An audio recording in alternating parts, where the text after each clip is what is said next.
Okay, good morning, everyone. We're just getting started with the webinar today. We've had an exciting start to the day. The office building where we're doing the webinar from, we've got construction happening next door. It was pretty loud, so we did a really last-minute move. So I'm just going to apologize ahead of time if there's a little background noise. So thanks everyone for bearing with us. We're really excited to have you joining us today. So just quick introductions. My name's Andrew Holton. I'm Director of Operations with Ready to Rent, and I'm joined today by Aaron Armstrong from Leah's Place and the Friendly Landlord Network. So let's just quickly get into our agenda slide. Okay. So just quickly, I would like to pause and acknowledge that we're broadcasting this webinar from the traditional territory of the Coast Salish peoples, and in particular would like to acknowledge the host of these territories, the Esquimalt, the Kungwan, and Wasanek people. So just a little housekeeping as we're getting started here. If there are any audio issues, please let us know. There are a couple ways you can do that because we've rudely muted the mics for all the participants. You can use either the chat screen or there's also the questions one.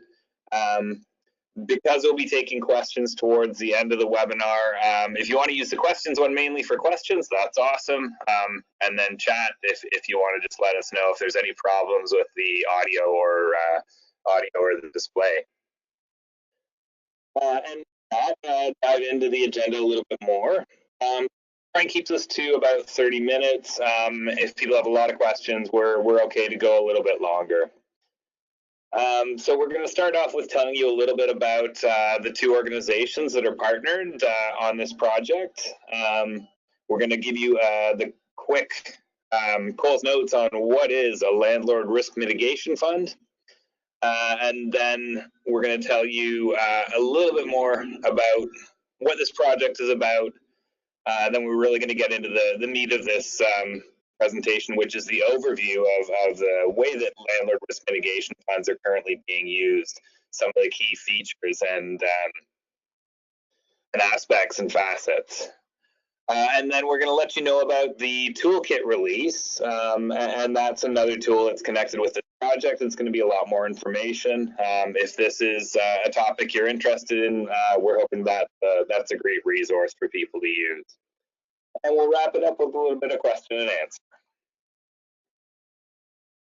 Okay, so we'll just start with a little bit of an overview of the two partner organizations. Taryn is going to help, Taryn Armstrong from Leah's Place is going to help with some of the presentation, and Beth and Magul, our tech support team, are standing by. Okay, let's go.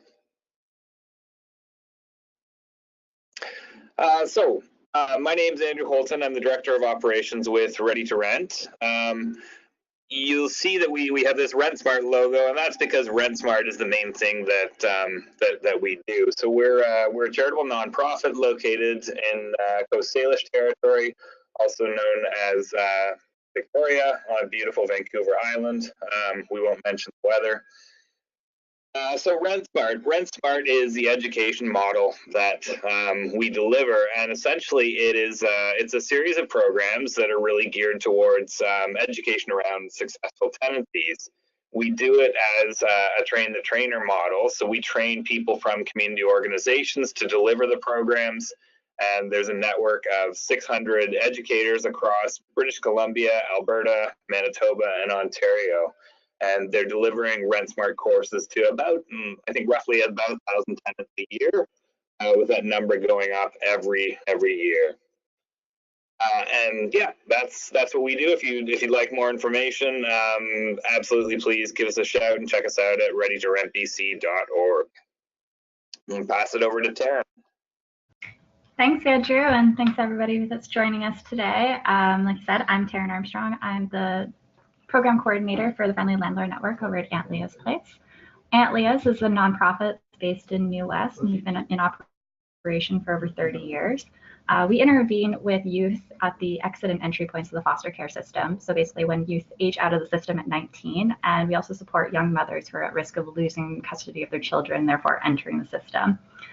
We strive to create an environment where all children connected to the foster care system have equal opportunities similar to what parented children would receive. And we do this by modeling Canadian families and offering holistic supports, including housing, counseling, life skills development, education, and employment opportunities. One way in which we're supporting youth housing stability is through the Friendly Landlord Network. FLN, or Friendly Landlord Network, began 3 years ago in response to the pre-housing crisis state in the Metro Vancouver area. It's a network of homeowners and property managers who rent suites to youth transitioning out of government care. It was inspired by the federal at-home Chez Soi project, which found that Vancouver's hardest to house could be placed in the private market rentals with landlords successfully. And it's based on the premise that there's an untapped desire amongst private sector landlords to be part of the solution to homelessness. Basically how it works is we have landlords that list their rooms or suites on friendlylandlord.com, where they're connected to a list of our participants who are looking for housing. Each participant in the network is referred by one of our 19 local youth serving partner organizations who are responsible for helping the participant in their housing search and also perform monthly in-person check-ins at their rental unit. So landlords receive market rent and tenancy support from our coalition of partner organizations. And to date, the Friendly Landlord Network has listed more than 30 units and housed more than 25 youth independents.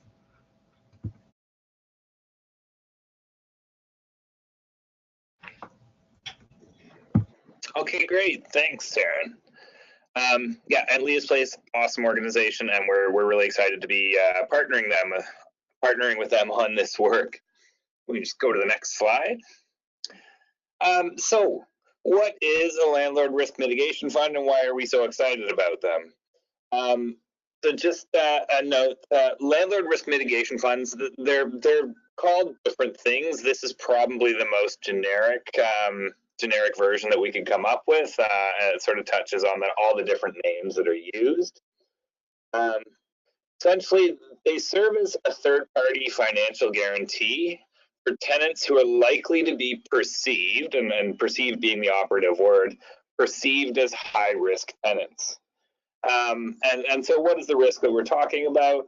Well, it's mainly financial. It's where landlords are sort of looking at a tenant and going, I'm worried about damages, arrears, or some other costs that are going to, the security deposit's not going to cover it. So this is a fund that's supposed to offset that financial risk for landlords. And the main premise behind this is that creates more housing options for tenants. Typically, it's really only used at the start of a new tenancy rather than with an existing one. This model is a lot more common in the United States. We're seeing a little bit of use in Canada. The basic premise is pretty consistent, but this is one of those things that form fits function. They're all really specifically designed to achieve certain goals. And the nuance there is what gets really interesting. And just before I go on, I do need to flag that just a note on terminology. Language absolutely matters. And so for the purposes of reporting on what currently is happening out there, we're using the terms that are used. But I think we're very much an asset-based organization that really believes in the power and abilities of tenants. So we try to use a little bit more asset language. We like landlord guarantee fund a little bit better because we don't, we think the perceived risk is the issue rather than the actual skills and abilities of the tenants. Okay, so how did this project come about? One of the organizations that offers this mitigation fund in the United States is an organization called Rentwell. They're a pretty amazing organization. There are a lot of similarities to what we do with the RentSmart program. It's also a tenant education program. They've got people in community organizations who are delivering that. They train about 800 tenants a year. Their website, rentwell.org. There are a few different rentwells, but the .org one is the one you want if you want to check them out. So very similar to the RentSmart program, but all of the tenants that they train are eligible for, yeah, you guessed it, a landlord guarantee fund. So we knew about this for a while, and then we also saw in a publication that came out, the Landlord Engagement Toolkit. We started to see that this practice is starting to take foot in Canada as well. And so we're looking at this and going, wow, this is really like the missing part of our model. King County is another large one that's really been long established, and another one where we were sort of drawing some inspiration. We've done some work specifically through the Fostering Change initiative of the Vancouver Foundation. Vancouver Foundation is the funder of this project, and they have really done some amazing work through Fostering Change.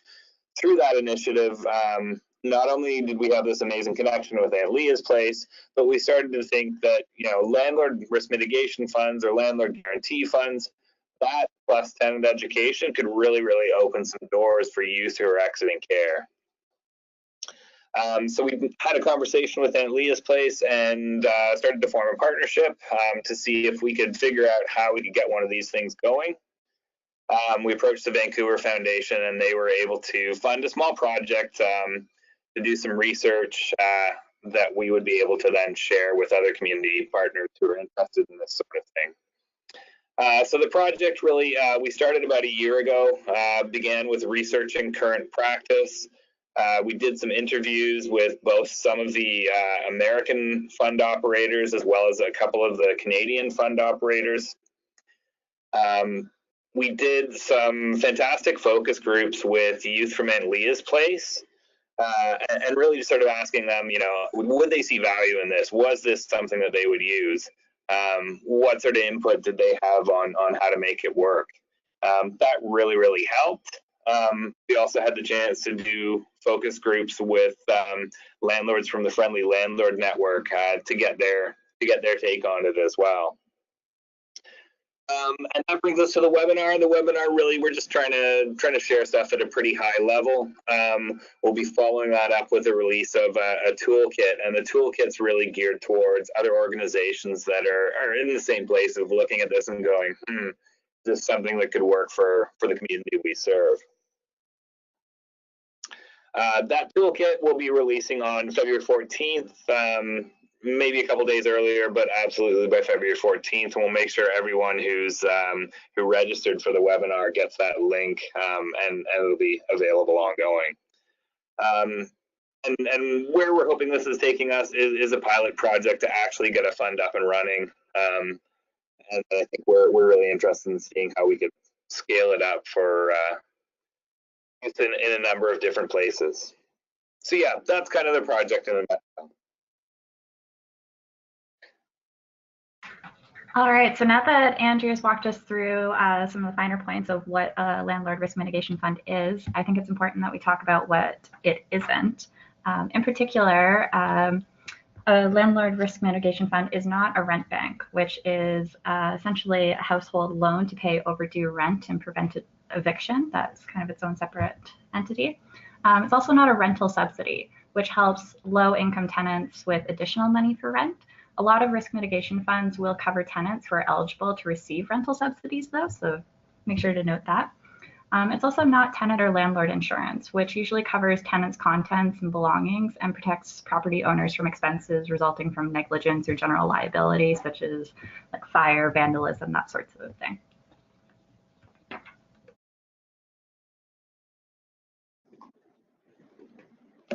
Okay, thanks.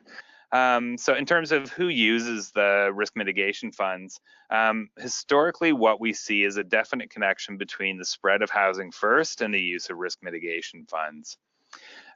Also, definitely, we saw them really start to come into play in low vacancy rental markets. So really, that access to increased housing options is that key sort of problem that they started to address. In our research, we found about 20 distinct funds that are operating in the United States, and there are three instances of them being used in Canada. I suspect there are probably more over and above what we were able to identify. And in terms of the way funds are set up, there are two main distinctions in how people are using them. Most of them are either part of an annual operating budget versus a pool of funds from which they're drawn down. And those, again, you start to see a bit of the nuance that connects with that. In the United States, they're mainly used in a regional network context, with government contracting out the administration of the funds to networks of partner organizations. And those partner organizations are supporting tenants and helping them get housed. These are some of the bigger ones, and they're ones that are mainly drawing off an annual operating budget. We do also find some examples of municipalities that administer them directly. The city of Boston was one. And then there are also some smaller funds that are operated by nonprofits at a community level. And these are the ones where they're usually drawing down from that pool of funds. In Canada, the three examples we found, they're all connected with Housing First programs. Two of them are specific organizations, and one is a network.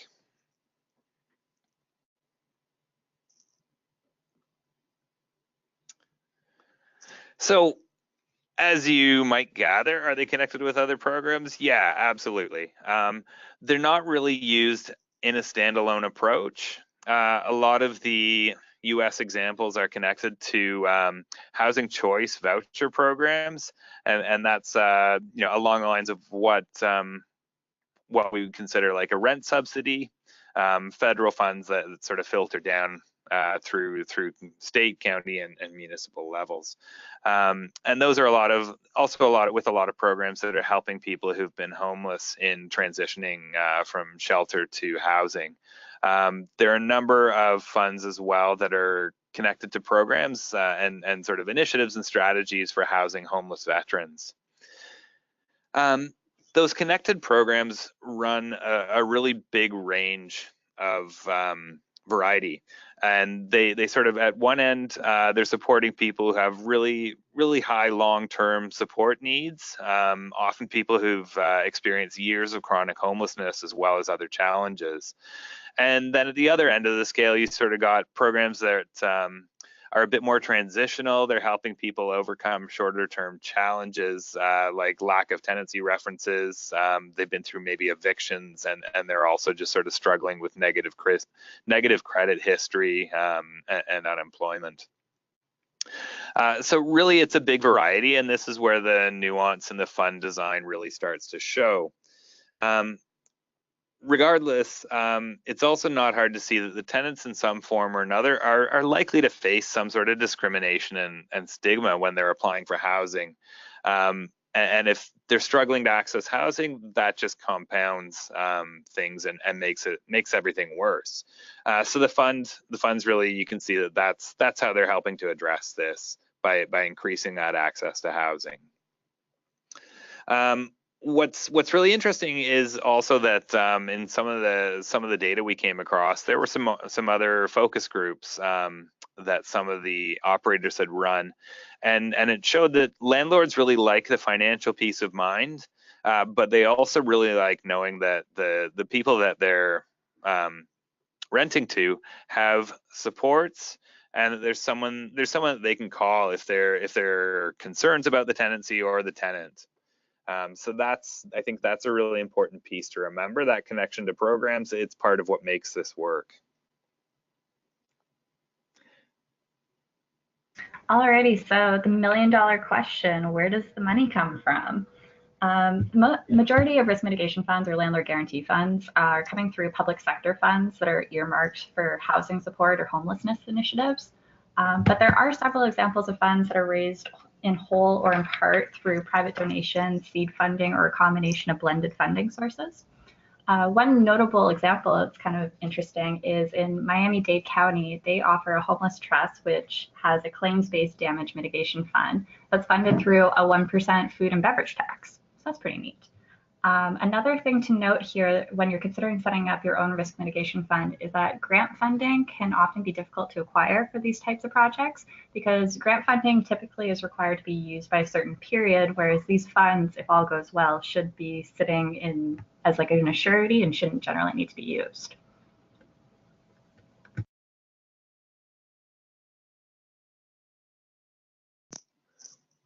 Okay. So just going to try and give you a bit of a rundown about how most of the funds work. So the tenant eligibility is usually determined by the connected program. For tenants who have lower support needs, they're usually covered under a fund for about a year. That's the most common. Some of them extend a bit longer, 18 months to 2 years. And then programs where tenants have higher long-term support needs, some of those may be just ongoing coverage for as long as they're participating in that program. There are a couple like Rentwell that have an eligibility period. They have an 18-month eligibility period, so tenants can start to initiate coverage when they choose to and when they're starting a new tenancy. The focus groups that we did with Youth from Aunt Leah's really liked this idea. So I think, again, that was a piece that we picked up on that, for the goals we have for the fund, that really fits well. The different programs use different landlord engagement strategies. So things vary a lot on how the programs are going about landlord recruitment. A lot of them, though, definitely use the fund as part of what they're marketing. The city of Boston, for example, they'll pay up to $10,000, and that number they described as being an eye-popping number, and that's a big piece of how they're promoting it and trying to get landlords to participate. Universally, there's an application form, terms and conditions, information on how the payouts work, and claims can be submitted. A copy of a lease or tenancy agreement is absolutely required, and a documented copy of a move-in condition inspection report. Some of them will also require pictures. Tenants will be responsible to pay the security deposit as required by the legislation in whatever region it's happening in. So if there are expenses, the landlord first has to claim those against the security deposit. Any expenses above this then can be required, or pardon me, any expenses above the security deposit they can claim to the fund and provide supporting documentation. Usually this is happening after the tenant has moved out, so a move-out condition report is also usually one of the requirements. There are a few exceptions to this where there may be a tenancy ongoing, but something that has to be addressed. That varies a bit, and again, it's sort of it's about the connected program as to if that's a piece that fund operators want to include. So once the fund operators receive the claims, they'll review them. Sometimes they'll do an inspection, and then they determine what they award. They try to process things really quickly, and I think that's a really important thing. Most of them are trying to get a payment out the door within about 30 days or less.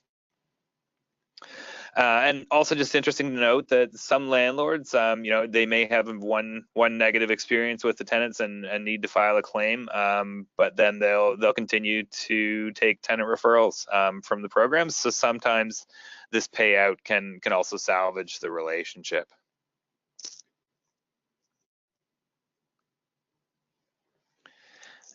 Okay, so I was having a little bit of fun with this slide. This is my funny slide in my serious presentation. Now, funds differ in what they cover, and this often goes back to the strategy that they're using. And they're trying to also align the funds so they're understanding what does it take to get the landlords to get off the fence and give the tenants a chance. So they all do require the landlord to claim against the security deposit first. Universally, they pretty much will all cover damages and arrears. There are a few that cover pre-move-in expenses or improvements before the tenant moves in. There are a few that cover eviction costs, legal costs, some that are aligned towards paying landlords insurance deductibles, and there are some that'll even cover lost rental revenue. Most have a maximum set claim amount, and we see examples anywhere from $500 all the way up to $10,000.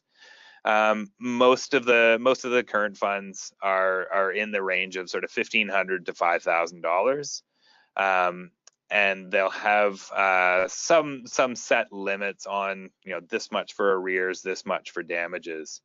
The focus group that we did with youth from Aunt Leah's, they thought $5,000 was a great number, and that was the amount of coverage they were hoping for and thought would resonate with landlords. And definitely we had similar positive feedback from the Friendly Landlord Network.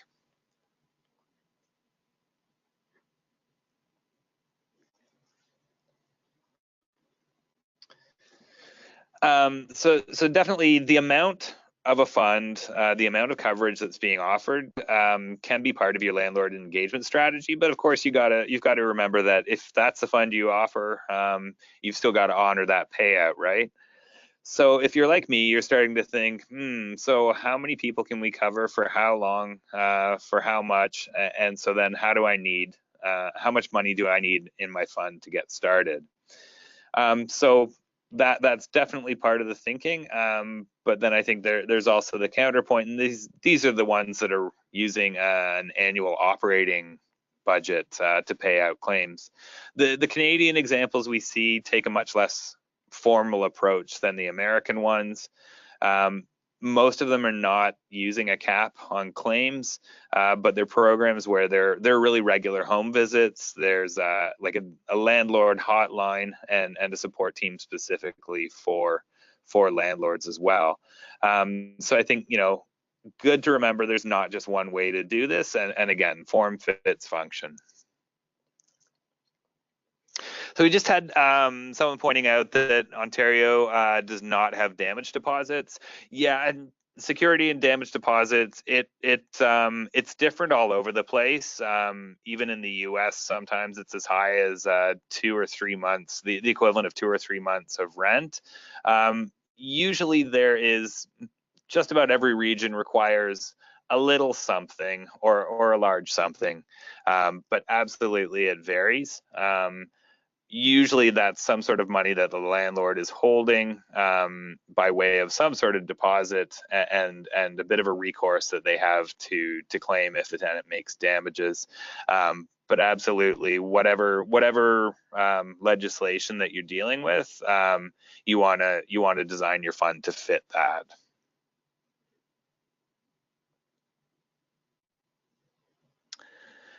Okay, so if I was to summarize what we learned, I would say that claims do happen, payouts do happen, but a lot less often than most people would think. Certainly a lot less often than I think a lot of landlords would think. But yeah, they happen. So the slide, what we're looking at here, this is a screenshot from Washington State's Department of Commerce, and it covers their landlord mitigation program at a glance. So this sort of gives you a bit of an idea of what a really big fund looks like. I wish that it showed us the number of tenants that it was covering. But alas, it shows us how many claims have been submitted, what the dollar amounts of those claims were, how many claims then were approved, and how many were not. So interesting to see. I think most of the fund operators we talk to, there's a bit of a learning curve. Once you've got a couple years of operating, you can start to you can start to have a more accurate forecasting of what claims to expect. In the research that we did, we don't see any examples of funds that are trying to collect payouts from tenants afterwards. There was an example in Oregon. I think they tried it for a while, but they found it was unsuccessful and counterproductive, and they since have changed their legislation. Some of the funds will share the amount of payouts that they do, but I think, you know, if people have a greater worry, it's more about the optics of sort of holding back funds and figuring out how to operate as efficiently as possible and making sure that you know, money is still in play to the biggest extent. Of course, financially, ethically, you do need to be able to make sure that whatever you're doing, that you're able to make good on a worst case claim scenario.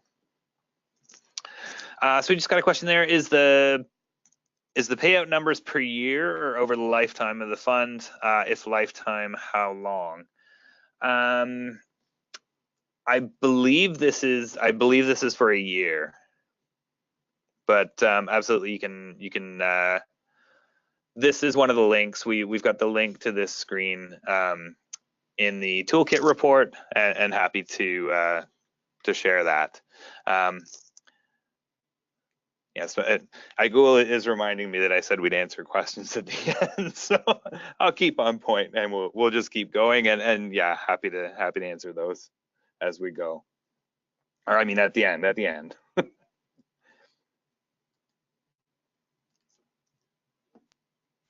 Great. So the real question here is, do these funds really work? And the short answer here is yes, they do. Just recently, the Friendly Landlord Network acquired a new landlord thanks to the prospect of piloting a landlord guarantee fund through Aunt Leah's Place. We were contacted by a lovely woman who was interested in renting her suite to a youth exiting care, but she was kind of on the fence because of perceived financial risk. So when we told her about Aunt Leah's pilot project that'd be coming down the pipe soon, she was swayed to our side and decided to join up. And since she's become a strong ally and enthusiastic friendly landlord. So this just goes to show that these risk mitigation funds really can be an effective tool when marketing the Friendly Landlord Network or other housing options to potential landlords and increasing housing options for youth exiting care.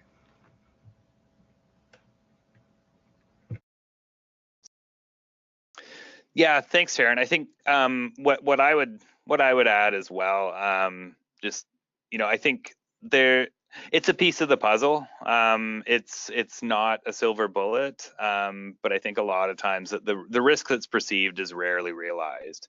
That increased access to more housing options is really important.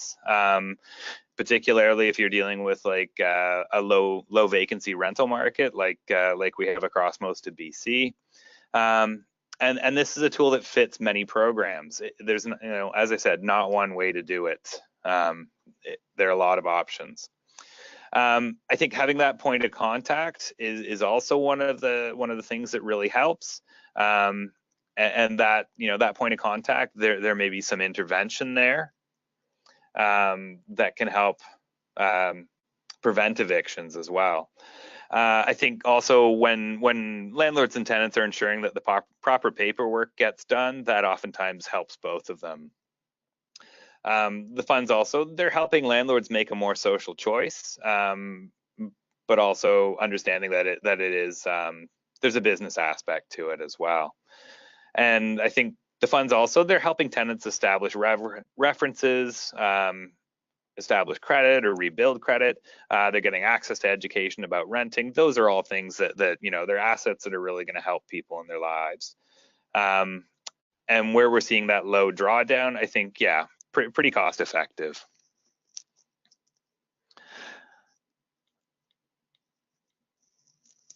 So yeah, I'm going to break from my format again and just acknowledge we got a couple comments from Chris Forrester there, and just scroll up. Yeah, I think Chris is with Pacifica, I believe. and sort of he was pointing out that, yeah, coverage used during the tenancy is the most important to prevent eviction. I think that's a really great point, and definitely a good one for us to think about. We don't see that used in a lot of the big American funds. They're the ones where the requirement is the claim, like the tenancy can only, like they can only make claims at the end of the tenancies. Yes, Chris, manager of outreach services, streets to homes with Pacifica Housing.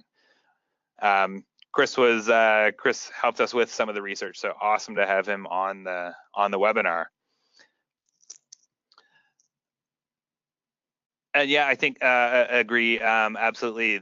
Interesting to note that the Canadian programs are a lot less informal. So I think that's also a great addition. Stats would be super welcome. Yeah, go for it. All right, I'm just gonna move us on to the next slide. But Chris, if you want to share some of that stuff, I'm sure people will be really interested to see that as well. So just picking up on the thread, I think, we really think that this is a tool that could really be used a lot more widely in Canada. And again, there is all that nuance that can be used in a lot of different ways. For this project, we're just sort of wrapping up this research stage with this webinar. We've got the toolkit coming out February 14th. And then what we're hoping is that we'll shortly be announcing later this year a pilot in both the Lower Mainland with Aunt Leah's Place, and then one in Victoria. So yeah, we're really excited to actually start trying to see if we can use this. I think our hope in design is something a little closer along the lines with what Rentwell does, that connection between sort of tenant education. And we're going to start with a focus on helping youth who've exited foster care, as well as young parents.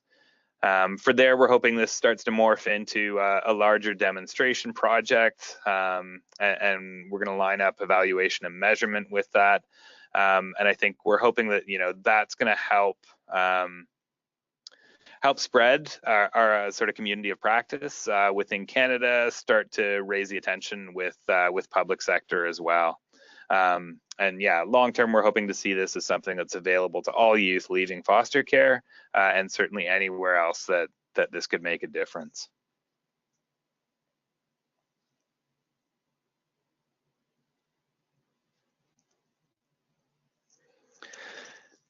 Okay, so that really wraps up the webinar. So I think Chris has got some stats there for us. I believe most people would be able to see those. So if we can just scroll up to the top there, I can just read these out. So so over 18 months, paid out $21,500. There were 56 payouts. The average payout was $383. Average per month, $1,194. Lowest payout was $4.17. That is a diligent landlord. And the highest is $3,250 at the end of a tenancy, and it secured a long-standing landlord relationship. Very cool.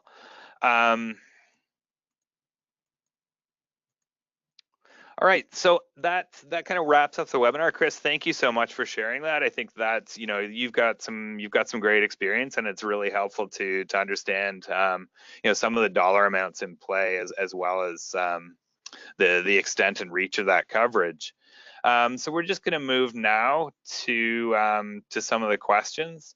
If we don't get to folks' questions, absolutely.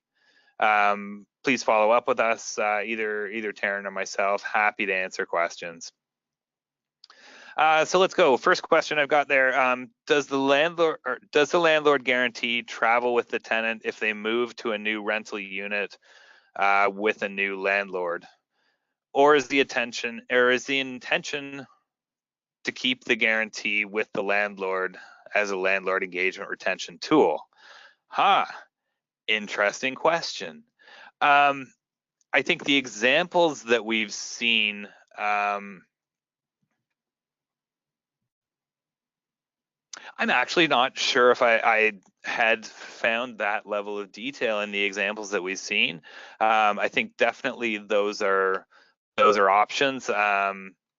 Potentially, if a tenant is moving and they're still under the coverage period, and the new landlord is interested, yeah, I think there definitely would be some benefits to the travel.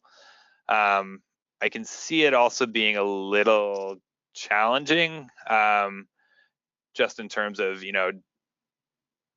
in that second tenancy, is it a really short period of time, and does the intent of the fund get lost? But definitely that's a really interesting question, and yeah, I think I'm gonna try and just think on that a little bit more.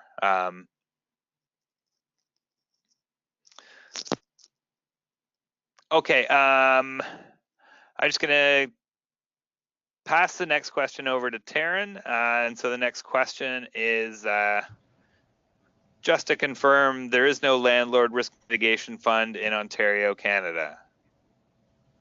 That is correct. At the moment, anyways, we're hoping to change that in the very near future. Especially, this could be an effective tool in areas where there's low vacancy rates and high housing needs, such as like the GTA or Ottawa region. Yeah, I just there's a Housing First program in Kingston that's I believe that has a damage mitigation fund as part of Housing First. That's probably the only one I know of in Ontario.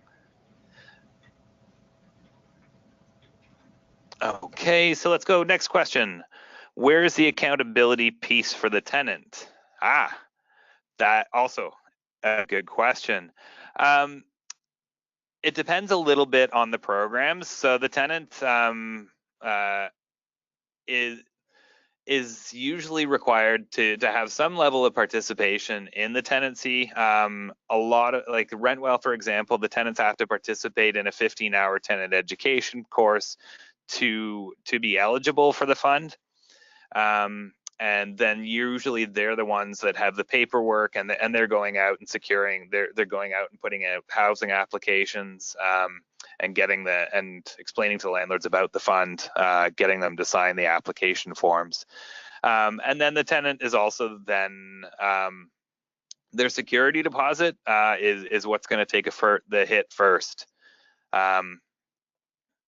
And again, a lot of the ones that we see that are time limited, it's a one-time only thing. You don't get to use it a second time. Some of the ones that have longer term coverage, I think that it's more about the support needs, and being able to achieve their own goals of independent living. But this is a backup to prevent homelessness in that sense.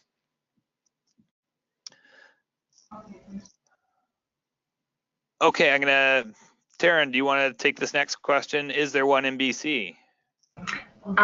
Sure, I can take that one. So right now we're in the process of setting up the pilot programs here in the Lower Mainland. There are several examples of Housing First initiatives run through community-based agencies in the Metro Vancouver area. And Andrew, I don't know if you can speak specifically to the landlord mitigation funds that are already up and running. Sure. Yeah, the Canadian examples that we identified, Pacifica Housing here in Victoria. Chris, I think is probably one of the most experienced people in running one of these that we've come across in Canada. There's also in Winnipeg through the Winnipeg Rental Network, and then the other one is Housing First program out of Kingston, Ontario. Those are the three Canadian examples we know of.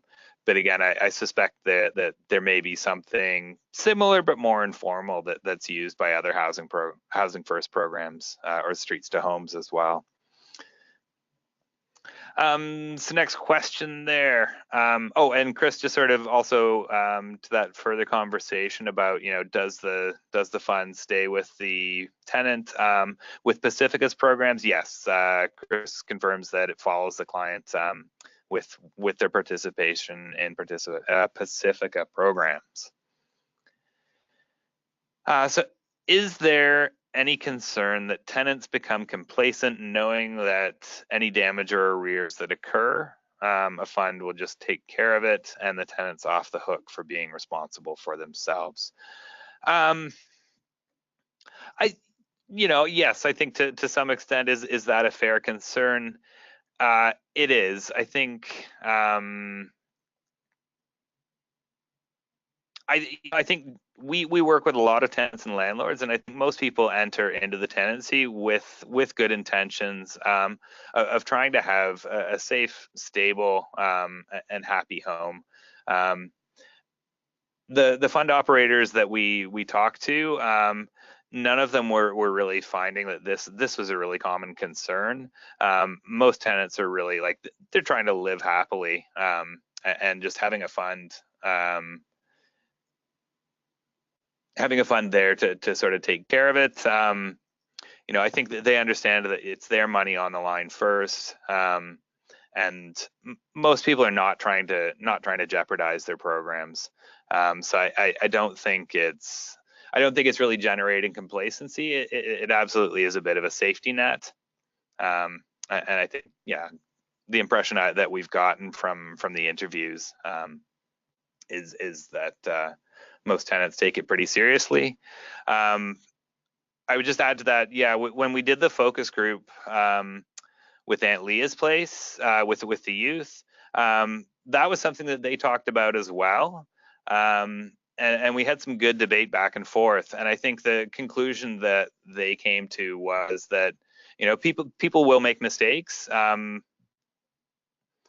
but that most people are going to take it really seriously. So, if there's a small number, it may happen, but by and large, they felt really confident that people would take it seriously. It was interesting that the youth also said that they felt completing tenant education was absolutely something that should be required. And not surprising, with it being what we do. I think that people having access to the information and skills they need to be successful tenants, we don't assume that people are born with those. It's something that most people learn to do through a process of trial and error. So having access to education about how to be a good tenant, how to have some skills around communication, budgeting, understanding how to deal with maintenance issues. We really want to set people up for success, and so making sure they have that information and that knowledge is really important.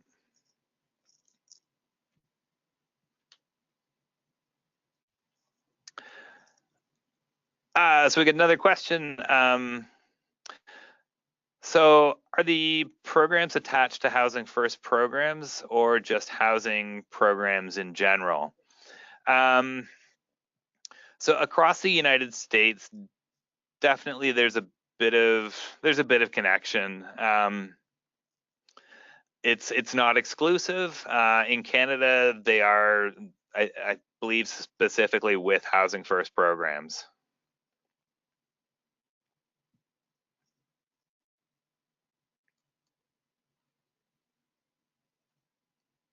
Okay, so I'm conscious that we've kind of we've had folks now for a little bit longer than we were expecting, but we're really happy to have this level of interest. We're really happy you're able to join us. Great questions.